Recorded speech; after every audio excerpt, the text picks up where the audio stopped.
I'm Mark Matsumoto and welcome to my kitchen. Today I want to show you how to make a crispy skinned pan-fried chicken. And then we're going to top it off with an insanely delicious ginger scallion oil. It's a quick weeknight meal with a taste to effort ratio that's off the charts. So let's start with a look at our ingredients. For the chicken, I'm using a skin-on boneless chicken leg, and I'll include a link to my deboning tutorial in the video description below. I'm gonna season this with a tablespoon of Shaoxing wine and a quarter teaspoon of salt. For the scallion oil, I've got 200 grams of scallions, 30 grams of ginger, a third cup of vegetable oil, 2 teaspoons of toasted sesame oil, 1 teaspoon of salt, and a quarter teaspoon of white pepper. The first thing we need to do is trim off any bits of tendon or connective tissue from the chicken. I'm using a whole skin-on boneless leg, but skin-on chicken thighs will work as well. You'll also want to trim off any excess fat, but don't go overboard here because this is what's going to keep our chicken moist as it cooks. Now that the chicken is cleaned up, let's get it onto a tray, and I'm going to drizzle both sides with Shaoxing wine. This is going to add both flavor and umami, and if you can't find it, sake will work almost as well. Next, I'm going to sprinkle a quarter teaspoon of salt evenly over both sides of the chicken. The scallion oil is going to include a fair amount of salt, but that's only going to go on top of the chicken when we serve it, so it's important to make sure the chicken itself is seasoned. Give it a little rub with the skin side up to make sure the salt is evenly distributed, and set it aside while we prepare the sauce. For the ginger, I've already peeled it with a spoon, so I'm gonna slice it up as thinly as possible against the grain. Then I'm gonna line the slices up and julienne them. Finally, you want to turn the slivers of ginger 90 degrees and mince them up. I like the ginger to be minced pretty finely, so I'm gonna go back over it a few times with a knife like this. Okay, these are looking good, so let's get them into a heat-proof bowl. For the scallions, I'm gonna start by trimming off the roots. Then I'm gonna separate the white parts of the scallions from the green parts. This is because they have a different anatomy, so it's better to cut them separately. Use the tip of your knife to cut a slit down the center of the scallion stems. And this will let you unroll the scallion into sheets. If there's a solid core, just set this aside to chop with the greens. Okay, I've got my stems flattened and stacked, but these are a little too long to julienne, so I'm gonna cut them in half. Now I'm gonna turn these 90 degrees and chop them into thin strips with the grain. These are gonna get minced up, so they don't need to be perfect. Then I'm gonna turn the strips 90 degrees and mince them up. Like the ginger, you want to go back over them with a knife like this to mince them up even finer. Okay, let's get these into our bowl as well. For the greens, I'm gonna stack up a handful one on top of another like this. Then I'm gonna slice them up at a 10 to 20 degree angle. This will give you some nice long strips that you can stack up and mince. Some people don't like using the greens for scallion oil because they can be pretty pungent, but I don't want to waste them, and I have a trick to tame them which I'll show you in a bit. Add the scallion greens to the bowl, and then I'm gonna sprinkle on the salt and stir everything together.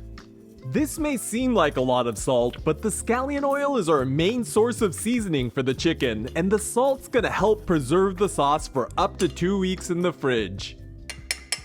Now I'm gonna heat up the vegetable oil to around 380 degrees Fahrenheit or 195 degrees Celsius.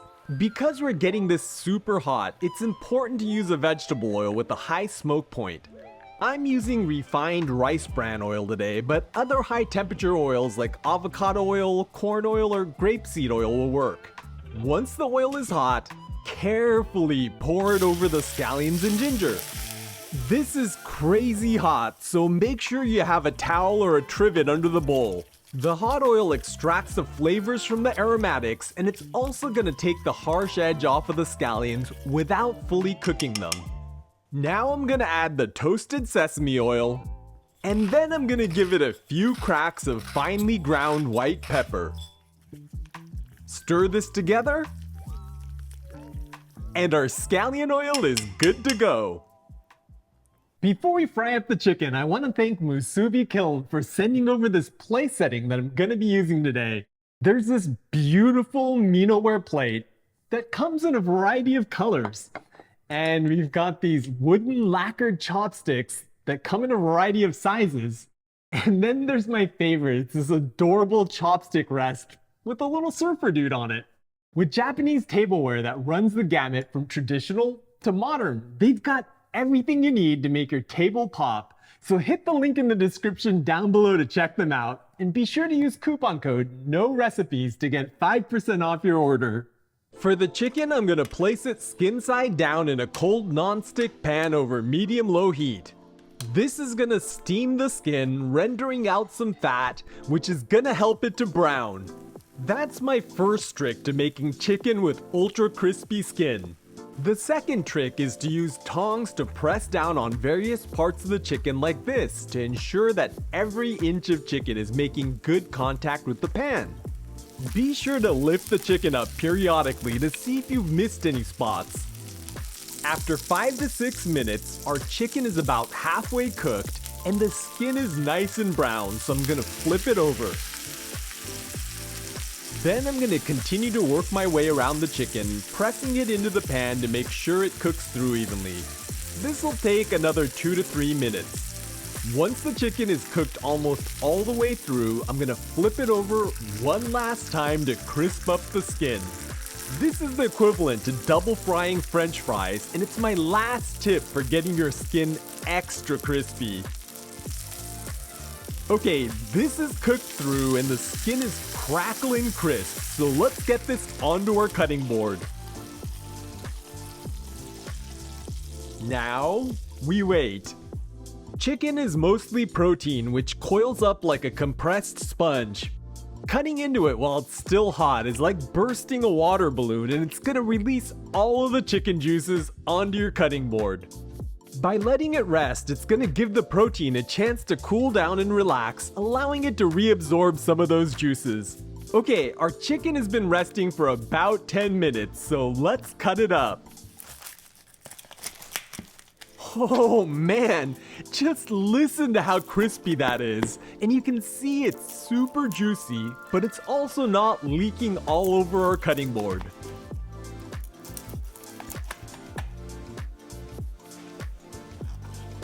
Let's get this onto our Minoware plate to finish this up. Then I'm gonna scoop on a generous amount of ginger scallion oil all over the chicken. One of the great things about this sauce is that it's oil-based, so it's not gonna make our crispy skin soggy. Okay, I'm gonna add a few tomato wedges for a pop of color, and our crispy chicken with ginger scallion oil is ready to eat. Oh, look at that. The chicken is so juicy and that skin looks super crispy. Let's try this out. Itadakimasu. All right, I'm gonna get a bunch of that ginger scallion sauce on there. The moment you bite into it, the chicken gushes out savory juices, and you've got that super crispy skin on the outside with the scallions and ginger. It's like a contrast of textures and tastes that just floods your mouth with umami. And because we did most of the cooking on the skin side, that meat is nice and tender and super juicy. This is how I prepare my chicken for a lot of dishes, but it's that ginger scallion sauce that just takes it to the next level. It's great with stir fries, mixed into fried rice, or tossed with noodles, so I hope you'll give it a try.